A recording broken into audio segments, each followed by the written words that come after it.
ചൈനയുടെ അതിർത്തിയിൽ ഉത്തര കൊറിയക്ക് രഹസ്യ സൈനിക താവളമുണ്ടെന്ന് ഒടുവിൽ അമേരിക്ക സ്ഥിരീകരിച്ചു.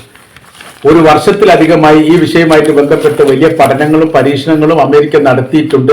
പക്ഷെ ലക്ഷ്യത്തിൽ എത്താൻ വേണ്ടി സാധിച്ചിട്ടില്ല. ഇപ്പോ അവര് വളരെ കൃത്യമായ രീതിയിൽ പറയുന്നു, ബഹിരാകാശ ചിത്രങ്ങൾ സഹിതം അമേരിക്ക അത് പ്രസ്താവിക്കുന്നത് ഇങ്ങനെയാണ്. വളരെ കൃത്യമായ രീതിയിൽ പറയുകയാണെങ്കിൽ ഈ കൊറിയ ചൈനയോടനുബന്ധിച്ച് വലിയ രീതിയിലുള്ള ആയുധ സംവിധാനങ്ങൾ ഒരുക്കിക്കൊണ്ടിരിക്കുന്നു. അത് തങ്ങൾക്ക് നേരെയാണ് എന്നുള്ളത് ഊഹിക്കാവുന്നതേ ഉള്ളൂ.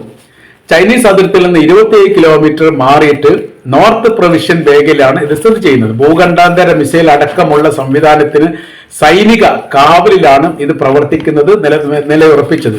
2004 ഇതിന് തുടക്കം കുറിച്ചു. 2014 പ്രവൃത്തി ആരംഭിച്ചത്. അഫ്ഗാൻ മോഡലിൽ പർവ്വത നിരകൾക്ക് താഴെ ഒളിപ്പോർ സംവിധാനം പോലെയുള്ള ഒരു മേഖലയിലാണ് ഇത് നിൽക്കുന്നത് എന്നതിനാൽ ജനനിബിഡമല്ലാത്ത പ്രദേശമായതുകൊണ്ട് ഇവിടെ എത്തിപ്പെടാൻ വേണ്ടി സാധാരണക്കാർക്ക് സാധിക്കുകയില്ല. അതുകൊണ്ട് തന്നെ മറ്റുള്ള ശല്യകാര്യങ്ങളൊന്നും ഇല്ലാത്തത് കൊണ്ട് ഉദ്ദേശ രീതിക്കനുസരിച്ച് ഇവർക്ക് പ്രവർത്തിക്കാൻ വേണ്ടി സാധിക്കും. ഇതാണ് തങ്ങൾ കണ്ടെത്തിയിരിക്കുന്നത്. മുൻപേ ഈ വിഷയവുമായിട്ട് ബന്ധപ്പെട്ട് ഞങ്ങൾക്ക് സംശയമുണ്ടെങ്കിലും ഇപ്പോഴാണ് അത് സ്ഥിരീകരിക്കുകയും തെളിവോട് കൂടി ലോകത്തോട് പറയാൻ വേണ്ടി സാധിക്കുകയും ചെയ്യുന്നത്.